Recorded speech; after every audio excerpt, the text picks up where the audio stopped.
चलिए अब स्टार्ट करते हैं थ्री डायमेंशनल यानी द्विविमीय जितने भी हेक्सागोनल थे उससे अब त्रिविमीय कैसे बनेगा। द्विविमीय षटकोणीय निगिड संकुलित परतों, पहले तो देखिए षटकोणीय के बारे में पीछे हेक्सागोनल पढ़ाया गया है, ठीक ना, 6 कोनों को मिला करके बनाया गया था, आपको याद है। द्विविमीय षटकोणीय निबिड संकुलित परतों से उसका जो लेयर बनाया गया था पीछे, ये कुछ इस तरह से बन रहा था, 1 लेयर 2 लेयर, फिर उसको आपको याद होगा इसके 6 लोगों को मिला करके षटकोणी बना रहे थे हम लोग। से त्रिविमीय यानी 3 डायमेंशनल अब कैसे बनाएंगे उस पर हम लोग चर्चा करेंगे, ठीक है। चलिए तो देर न करते हुए इसको भी देखिए। त्रिविमीय संकुलित संरचना बनाने के लिए यानी हमें 3 डायमेंशनल पैकेज बनाना है, पैकिंग बनाना है, संकुलन बनाना है, तो कैसे बनेगा। द्विविमीय षटकोणीय निबिड संकुलित परतों को एक दूसरे पर निम्न अनुसार व्यवस्थित किया जाता है। मतलब नीचे दिखाया गया है कि द्विविमीय परतों को एक दूसरे के ऊपर कैसे व्यवस्थित करते हैं, ठीक है। चलिए देखिए पहला हेडिंग, फर्स्ट हेडिंग इसमें है, इसमें 2 हेडिंग आपको मिलेगा। प्रथम परत पर द्वितीय परत की स्थापना, मतलब द्विविमीय का जो पहला परत है उसके ऊपर दूसरा द्विविमीय का परत रखना, ठीक है। अब कैसे रखना है वो चीज देखिए। अब इसके बाद एक हेडिंग और हम लोग पढ़ेंगे, द्विविमीय हो जाएगा तो एक त्रिविमीय मतलब तीसरी परत फिर रखना, 3 परत कैसे रखेंगे एक दूसरे पर, ठीक है। उसको भी 3D पिक्चर हम लोग बनाएंगे और दिखाएंगे आपको। चलिए इसमें लिखते भी रहिए क्योंकि मैं जो डायरेक्ट लिख भी दिया वही चीज हमको बताना भी है। अगर हमें समझाना है तो डायरेक्ट सुन लीजिए और समझ लीजिए ऐसे ही कि एक द्विविमीय का जो लेयर होगा, ठीक ना, उसके त्रिकोणीय जो रिक्तियां होंगी, त्रिभुजाकार रिक्तियां जो होंगी, जैसा कि यहाँ रिक्तियां दिख रही है सब त्रिभुजाकार रिक्तियां, इन्हीं रिक्तियों के ऊपर अगर एक अलग से कोई गोला रख दिया जाए तो ये चतुष्फलकीय संरचना बनेगा। कैसा बनेगा, चतुष्फलकीय। चलिए देखते हैं, इसके ऊपर मैंने एक गोला रख दिया, सपोज मानिए 3 गोला है एक लेयर का, ये त्रिभुज की तरह रिक्तियां हैं, रिक्तियां का मतलब खाली जगह स्थान, इसी को सेंटर मानते हुए ये गोला इसके ऊपर मैंने बना दिया। देखिए ग्रीन से बनाया है, यानी पहला लेयर मैंने ब्लैक से और दूसरा लेयर जो मैं बनाऊंगा वो ग्रीन से बनाऊंगा, इसलिए ध्यान दीजिएगा आपको पहला लेयर कंप्लीट ऐसे ही बनाना है, ठीक है। अब दूसरा लेयर देखिए, दूसरा लेयर इसके ऊपर मैंने ग्रीन से रख के बना दिया। अब आपको क्या दिख रहा है कि इनका ब्लैक वाले से जो पहला लेयर बना था, इसके देखिए तीनों गोले से जो बना है रिक्तियां, ये रिक्तियां कहलाएगा चतुष्फलकीय। क्यों कहलाएगा चतुष्फलकीय, क्योंकि इसके ऊपर हमने रख दिया है क्या चीज, एक ग्रीन लेयर, ठीक है, ग्रीन लेयर रखा है।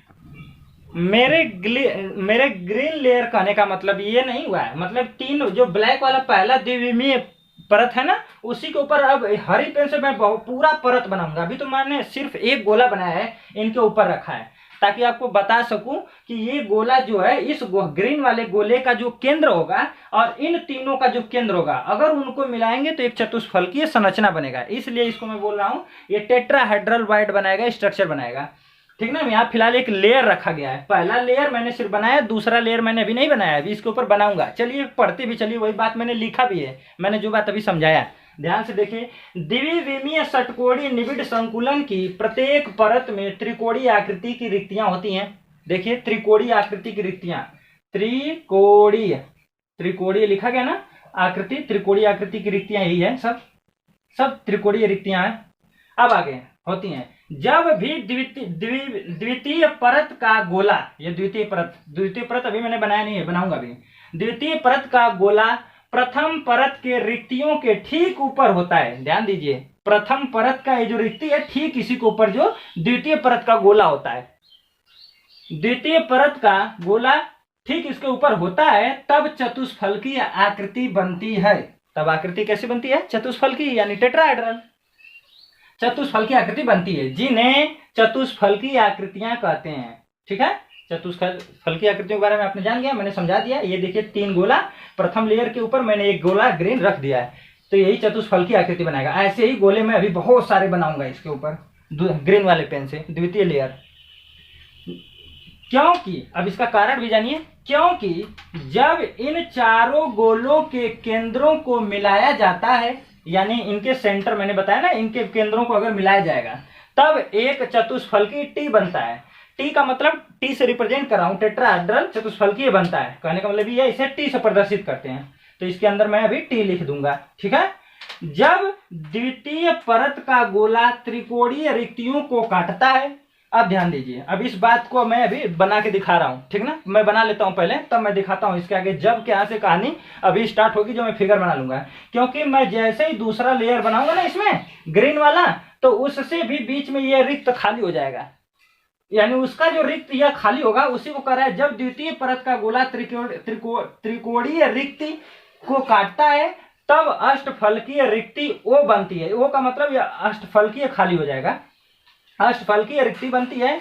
इस प्रकार की रिक्ति 6 गोलों से घिरी होती है, ठीक है। चलिए देखते हैं, टेट्राहेड्रल भी दिखाते हैं आपको, ये बनाते हैं फिगर भी। चलिए इसमें देखिए, आपको 3 गोले दिखाई दे रहे होंगे, मैं वीडियो में दिखा भी रहा हूं आपको 3 गोला। ऐसे ही प्रथम लेयर, ये प्रथम लेयर जो बनाया हूं मैं, बहुत सारे गोले मैंने तो बनाया है, लेकिन आप 3 गोले देखिए, सिर्फ 3 गोले। कहाँ 3 गोले, सपोज यही 3 गोला मान लीजिए। इस 3 गोले के ऊपर मैं अब एक और गोला रखने जा रहा हूं। ये मैंने एक और गोला रख दिया, देखिए अब ये कितने गोले हो गए, देखिए ध्यान से, ध्यान से देखिए। 3 तो नीचे हो गए, जैसे यहां देख सकते हैं आप फिगर में, 1 2 3, ये 3 तो यहां हो गए ना, इसमें 3। अब इन तीनों के बाद एक ग्रीन से मैंने ऊपर इसमें रखा है, अब वही ग्रीन वाला इसमें दे, सपोज इसे मान लीजिए मैंने रख दिया ना।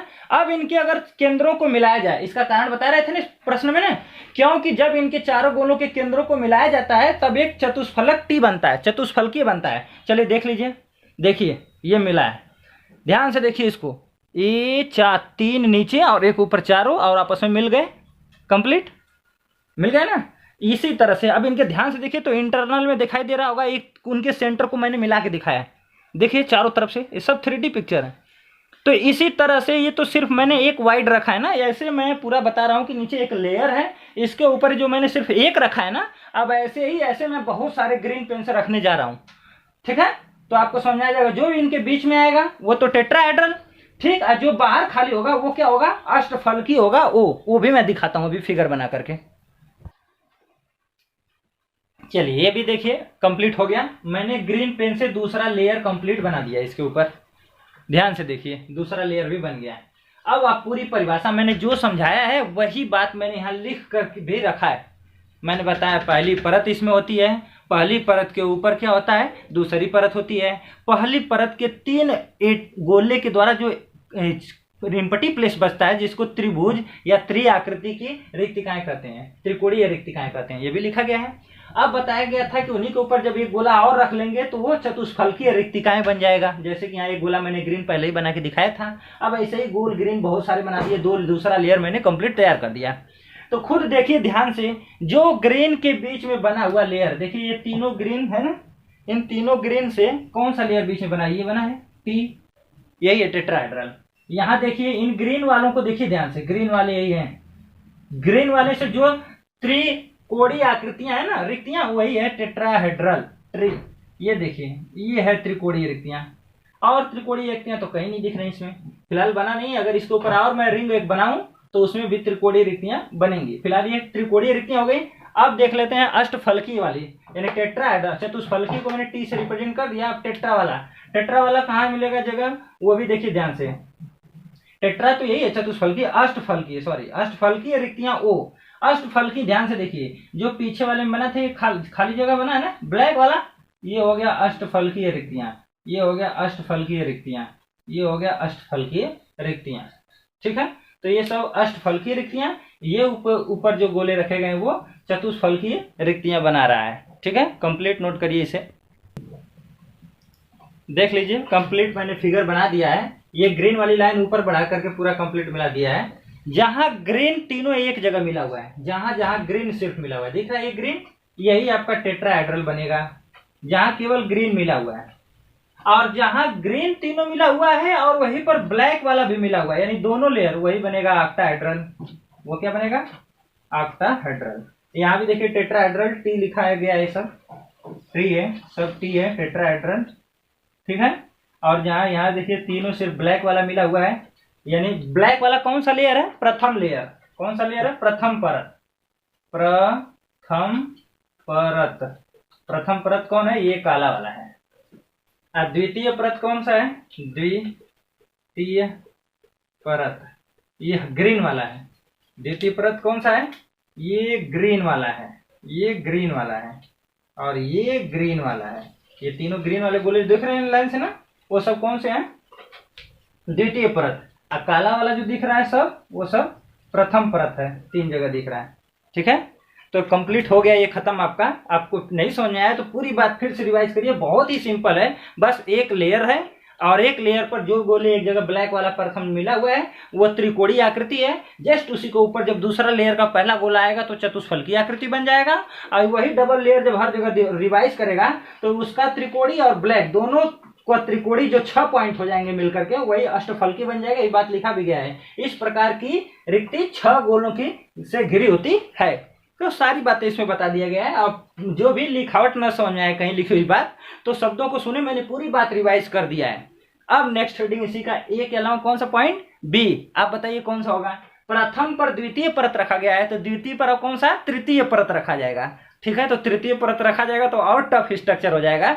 तो उसको हम लोग अलग अलग डिवाइड करके दूरी दूरी पर मैं बना के डिटेल आपको बहुत अच्छे से समझाऊंगा।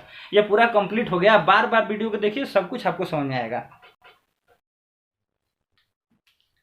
देखिएगा, द्वितीय परत पर तृतीय परत की स्थापना, जैसा कि पीछे से बताते आ रहे हैं। अब हमको पहले पर दूसरा हो गया, अब दूसरे पर तीसरे की स्थापना। इसकी स्थापना के लिए हम 2 तरीके से इसमें जानेंगे, पॉइंट 1 और पॉइंट सेकेंड। तो पॉइंट सेकेंड के भी हम चर्चा ही नहीं करते, अभी भूल जाइए इतना, आप समझिए सिर्फ इसी के बारे में, इतना ही के बारे में भी हमें चर्चा करना है।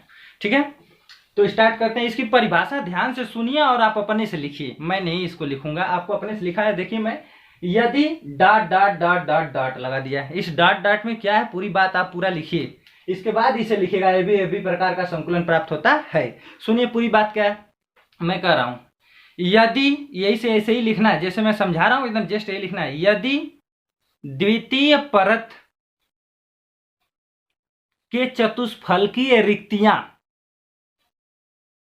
यानी कि टी जो प्लेस है, पर तीसरा गोला रख दिया जाए तो तीसरा गोला प्रथम गोले के ऊपर आ जाता है, प्रथम गोले के ऊपर आ जाता है। इसके बाद प्रथम गोलों को यदि ए माना जाए तो तीसरा गोला भी ए के समान होगा। इस प्रकार ए बी प्रकार की संरचना प्राप्त होती है। हो गया, इतनी बात आपको लिखना है। फिर से सुनिए, अब पीछे पढ़ाया गया था ना, पहला लेयर दूसरा लेयर, अभी पीछे पढ़ाया हूं, जहां टी लिखा हुआ था याद करिए, पीछे टी टी प्राप्त होता था। प्रथम लेयर पर भी टी प्राप्त होता था।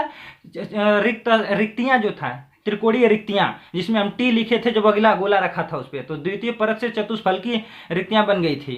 तो उसी टी की बात कर रहा हूं। यदि, अब सुनिए क्या लिखना है, फिर से एक बार समझा रहा हूं। यदि द्वितीय परत के चतुष्फलकीय रिक्तियों के ऊपर एक गोला रख दिया जाए तो ये गोला प्रथम वाले गोले के जस्ट ऊपर आ जाता है, यानी उसके ऊपर आ जाता है। इसलिए प्रथम गोले को यदि हम ए मान लें तो तीसरे गोले को भी हम ए मानेंगे।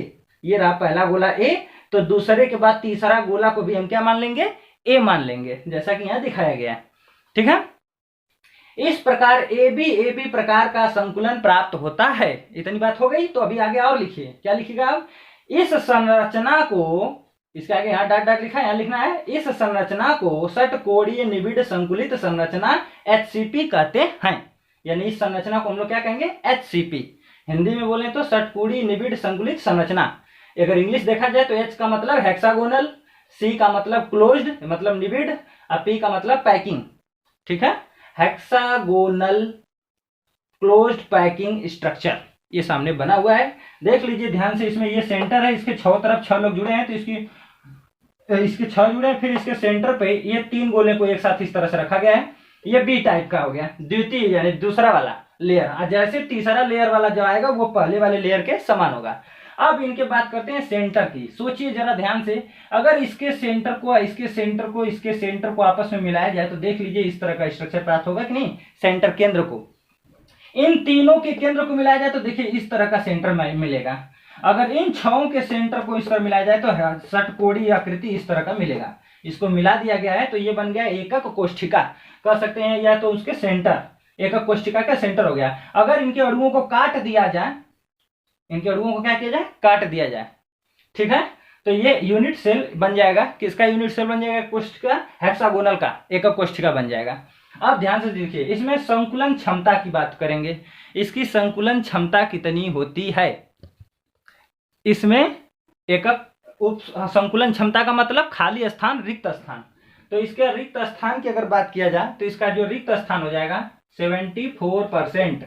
इसे भी हम लोग निकाल सकते हैं, या आप लोगों को निकालने के दूंगा जब मैं आगे बता दूंगा। तो उप सहसंयोजन संख्या की बात कर लिया, मैंने बार बार बोला उप सहसंयोजन संख्या का मतलब जो अणु जितने लोगों को स्पर्श करता है। तो खुद देखिए कितने लोगों को स्पर्श कर रहा है, 6 तो खुद यही स्पर्श कर रहा है, ठीक है। अब ध्यान दीजिए, 6 अगर ये स्पर्श कर रहा है, अगर इनको मिला भी दिखा सकते हैं, इसको ऐसे ऐसे सब मिला सकते हैं, आप चाहो तो मिला के भी दिखा सकते हो इनको आपस में। ये सेंटर वाला जो अणु है ये क्या कर रहा है, इन अणुओं से आपस में स्पर्श कर रहा है, यहाँ देखिए मिल रहा है ना। अब ये 6 में ये 3 अणु फिर जुड़ लीजिए, इसको सटाएंगे तो 6 3 9, और ये 3 जाकर के ध्यान से देखिए इसके सेंटर से जुड़ जाएगा, ये भी तो आके इसके ऊपर जुड़ेगा, तो कितना हो जाएगा 6 ये और 6 3 9 3 12, 6 6 12 यह कह सकते हैं। टोटल संयोजक संख्या कितनी हो जाएगी इसकी, 12 हो जाएगी संकुलन क्षमता। अभी आपको नहीं समझ में आया, ध्यान समझिए कैसे 12 मैं कह रहा हूं। ये 6 लोगों से जुड़ा है ना, इसको आप ऐसे दिखा सकते हैं, ऐसे ऐसे समझ सकते हैं। तो ये भी आपस में जुड़ेगा ना, ये भी तो आपस में जुड़ेगा, संपर्क करेगा तो कितना हो जाएगा 6 और ये 3, देखिए रिपीट हो रहा है बार बार, ये इस पर रखेंगे, ये रखेंगे तो ए बी प्रकार का, फिर ए बी प्रकार का, यानी ये इसके ऊपर फिर आ जाएगा। तो 6 6 12 इसकी क्या हो जाएगी, उप सहसंयोजन संख्या हो जाएगी। अब एक चीज और ध्यान दे लीजिए, समझ लीजिए, आप इसके एकक कोष्ठिका को भी जान सकते हैं कि षटकोणीय में यानी HCP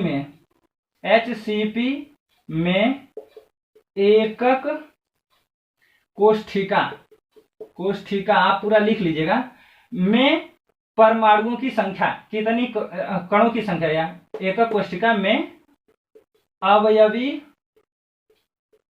कणों की संख्या, इसके अवयवी कणों की संख्या कितनी होती है, तो इसको जो हम लोग काट करके निकालेंगे तो इसके अवयवी कणों की संख्या आपको मिल जाएगी 6।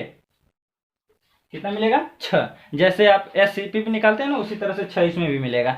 ये कंप्लीट हो गया टोटल, ये नोट कर लीजिए, स्ट्रक्चर ड्रा कर लीजिए, इसे भी ड्रा कर लीजिए। इसके बाद सेकंड पॉइंट हेडिंग डालेंगे क्या, घनीय निबिड़ संकुलित संरचना। अगली हेडिंग सेकंड पॉइंट करके घनीय निबिड़ संकुलित संरचना, ये हेडिंग डालिए। पहले इतना कंप्लीट नोट करिए। चलिए स्टार्ट करते हैं। अब नेक्स्ट हेडिंग डालिएगा सेकंड, घनीय निबिड़ संकुलित संरचना, यानी इंग्लिश में अगर लिखना है तो आप लिखेंगे क्यूबिक क्लोज्ड पैकिंग स्ट्रक्चर, या फलक केंद्रित घनीय संरचना भी कह सकते हैं इसको। फेस सेंट्रेड क्यूबिक स्ट्रक्चर, दोनों का शॉर्ट फॉर्म मैंने लिखा है CCP या FCC, दोनों में से जो चाहे वो कहिए इसे। अब पूरी बात समझिए, इसमें लिखना क्या है आपको। अब आपको अपने से लिखना है, ध्यान से सुनिए और समझिए। यदि तृतीय गोलों को कहां रखना है, ध्यान सुनिएगा। तृतीय गोलों को जो पीछे स्ट्रक्चर बनवाया था ना, अष्टफलकी के लिए O लिखवाया था, अष्टफलकी के लिए O और टेट्राहेड्रल के लिए T लिखवाया था। तो T पर तो आपने इसे जान लिया, टेट्राहेड्रल पर यहां गोला रखा गया था T में, अब O के प्लेस पे रखना है तृतीय। अब सुनिए क्या लिखना है, यदि तृतीय गोलों को अष्टफलकीय परकों के, ठीक ना, के रिक्तियों में रखा जाए, रिक्तियों पर रखा जाए, तो प्रथम द्वितीय तृतीय के केंद्र एक रेखा पे नहीं होते हैं, सीधे एक रेखा पे नहीं होते हैं, ठीक ना। इसलिए तीसरे परत को यदि C मान लिया जाए, ठीक ना, तीसरे परत को क्या मान लिया जाए, C मान लिया जाए, तो ABC फिर A, फिर आगे B, फिर आगे C, ABC प्रकार की संरचना प्राप्त होती है। फिर से पूरी बात, यदि तृतीय गोले को, ठीक ना, अष्टफलकीय रिक्तियों के ऊपर रखा जाए तो प्रथम द्वितीय तृतीय के केंद्र एक सीधी रेखा पर नहीं होते हैं, ठीक है। तो इस प्रकार तीसरा जो C मान लिया जाए, तीसरे को क्या लेयर को मान लिया जाए C, क्योंकि C का गोला इन लोगों के केंद्र पर नहीं आया है, तो तीसरे को यदि C मान लिया जाए तो इस प्रकार ABC प्रकार की संरचना प्राप्त होती है। इसी संरचना को घनीय निबिड़ संकुलित संरचना या फलक केंद्रित घनीय संरचना कहते हैं, ठीक है। इतनी बात क्लियर हो गई। रिपीट करिए वीडियो, आप फिर से सुनिए समझिए। अब देख लीजिए ए बी सी 3 तरह का, ध्यान से देखिए। तो ये तो लग रहा है इसके चारों तरफ 6 गोले घेरे हुए हैं, 6 अवयवी कण। इसके बाद बी वाला के सामने 2 है, तो ध्यान दीजिएगा सी वाले में सामने 1 आ गया, 2 पीछे हो गया। इसमें 1 पीछे 2 फ्रंट पे सामने, यानी ये एक दूसरे के अपोजिट है। ध्यान से बनाइए, ये दोनों तो सेम है, ऐसे ही बना लेंगे तो भी चलेगा, सेम है दोनों। ए बी है, ए बी है, इसमें कोई परिवर्तन नहीं है। अगर आपको गोला अलग दिख रहा है तो ऐसा ही है, सेम। इन लोगों को अगर पास ला के सटा के इनके सेंटरों को मिलाया जाए, इनके केंद्रों को मिलाया जाए, तो इनके केंद्र से एक बनता है क्यूब, एफसीसी तरह का संरचना बनता है। एफसीसी पीछे पढ़े आप लोग, फलकों के 6 केंद्र होते हैं और 8 कोनों पर होते हैं। उसी तरह का सेम इसका भी स्ट्रक्चर प्राप्त होता है, इसीलिए इसको सीसीपी को एफसीसी भी कहते हैं। ठीक है, घनीय निबिड़ संकुलित संरचना। तो याद रखिएगा, घनीय निबिड़ संकुलित तब ये होगा, और सिर्फ अष्टफलकीय संकुलन तब ये वाला स्ट्रक्चर होगा, जिसके बारे में आपने पढ़ लिया है। ये पूरी परिभाषा हो जाए तो इसमें भी आप लिखेंगे क्या, संकुलन क्षमता। क्या लिखेंगे, संकुलन क्षमता। पूरी बात आप लिखिए, संकुलन क्षमता कितना, 74% इसका भी होता है, सेम उसी कितना। सहसंयोजन संख्या इसमें 12 थी, इसमें भी सहसंयोजन संख्या 12 ही होती है, तो इसकी भी लिखिएगा सहसंयोजन संख्या कितनी, 12। ठीक है, अब बात करेंगे एचसीपी में एकक कोष्ठिका में अवयवी कणों की संख्या 6 थी, लेकिन इसमें 6 नहीं होता है। आपको पता है एफसीसी में अवयवी कणों की संख्या कितनी होती है, 4। तो याद रखिएगा पूरी बात यहाँ आप लिखेंगे, क्या लिखेंगे पूरी बात इसको, कि एचसीपी नहीं लिखेंगे आप लिखेंगे सीसीपी या एफसीसी। आप क्या लिखेंगे, सीसीपी या एफसीसी की एकक कोष्ठिका में अवयवी कणों की संख्या 4 होती है। दैट्स इट, खत्म हो गया टोटली आपका। बार बार वीडियो को रिवाइज करिए, पढ़िए, आपको सब कुछ समझ में आ जाएगा डिटेल से। अब आपको नेक्स्ट हेडिंग पढ़ना है, इससे अलग हट करके, क्या, BCC, body centred cubic unit cell, इसके बारे में पढ़ना है।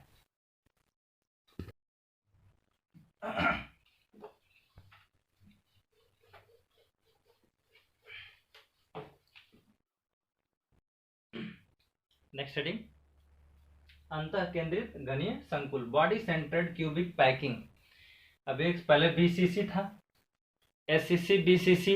अब एससीसी में कहने का मतलब ध्यान दीजिए, अब एससीसी में कभी सेंटर नहीं होता कि ये कह दे सिंपल सेंट्रेड, नहीं, सिंपल क्यूबिक होता है एससीसी के साथ। बाकी बीसीसी एफसीसी में सेंट्रेड होते हैं, यानी सेंटर केंद्र पे होता है। ठीक ना, फलकों के केंद्र पे हो या फिर क्रिस्टल के केंद्र पे हो, एक कोष्ठिका के यानी केंद्र पे हो, ये कहने का मतलब है। फिलहाल यहाँ जानते हैं बीसीसी के बारे में, यहाँ पैकिंग से रिलेटेड है, संकुलन से यानी बात हो रही है। इसकी परिभाषा पूरी मैंने लिखी दी है, क्या मैं समझाऊं, बातें वही है कि पहले परत, ठीक ना, जितना पहले परत का यहाँ पर ध्यान दीजिए, जो कण होता है या गोला है वो छोड़ के अलग अलग है, स्पेस है इनके बीच, यानी रिक्त स्थान होता है। इसी के ऊपर जो होता है दूसरी परत होती है। ठीक है, दूसरी परत जो होती है वो इनके रिक्तिकाओं में होती है। देखिए ये रिक्त प्लेस है ना, वहां से बना है, ये रिक्त प्लेस है ना, वहां से, ये रिक्त प्लेस है वहां से, ये तीनों जो डॉटेड पॉइंट से गोले हैं ये दूसरी परत है। ये बराबर बनाइएगा, ये छोटा बड़ा थोड़ा सा दिख रहा है लेकिन बराबर सा होना चाहिए। ठीक है, तीसरी परत फिर पहली परत की तरफ उनके रिक्तिकाओं में उपस्थित हो जाते हैं।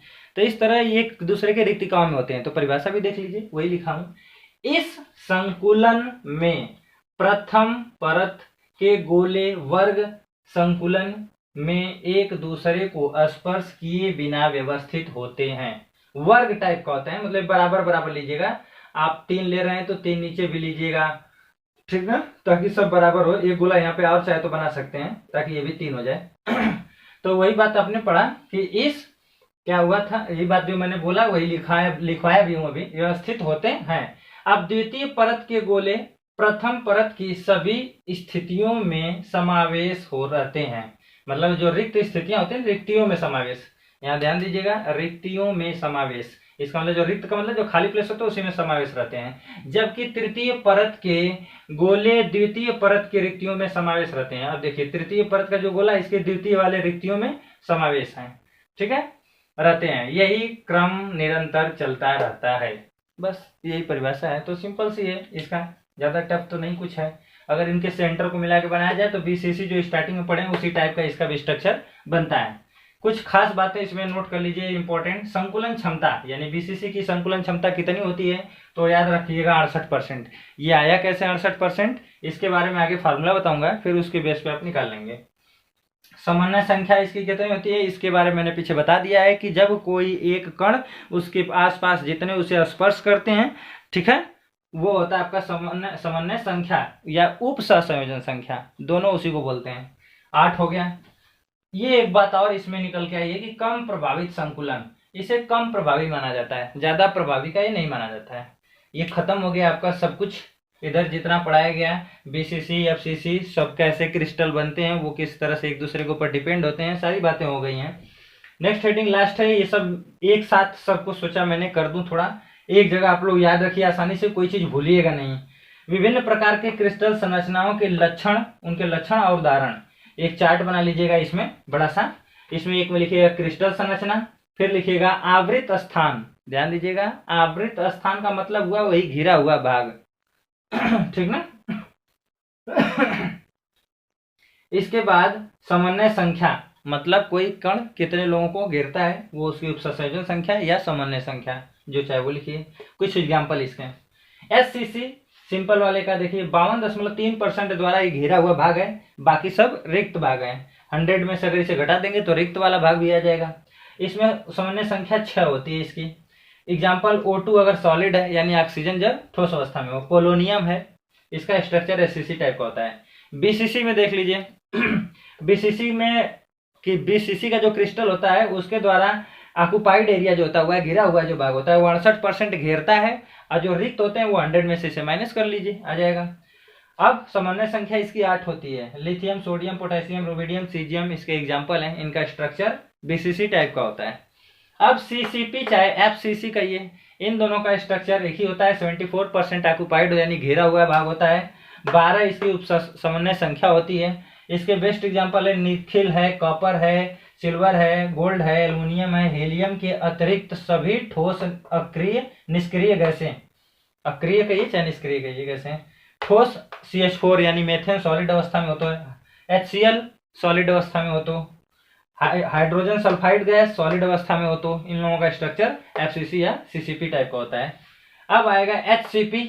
एचसीपी के बारे में भी आपने पीछे पढ़ा है, खूब बढ़िया से सबको पढ़ा दिया मैंने। 74% ऑक्युपाइड होता है, उसमें भी बताया गया था परिभाषा में। 12% इसकी समन्वय संख्या होती है। Molybdenum, magnesium, beryllium, cadmium, zinc, titanium, helium solid अवस्था में, हाइड्रोजन गैस सॉलिड अवस्था में, ये सब बेस्ट इसके एग्जाम्पल हैं। सारी स्ट्रक्चर की बातें तो सब कुछ यहाँ पे खत्म हो गई अब, ठीक है। अब अंतराकाशी की बातें स्टार्ट होंगी पार्ट नेक्स्ट में, ठीक है। यहाँ तक आपका टोटल खत्म हो गया। अब आप लोग मेहनत से पढ़िए और सब कुछ रिवाइज करिए, ठीक है। Okay, bye.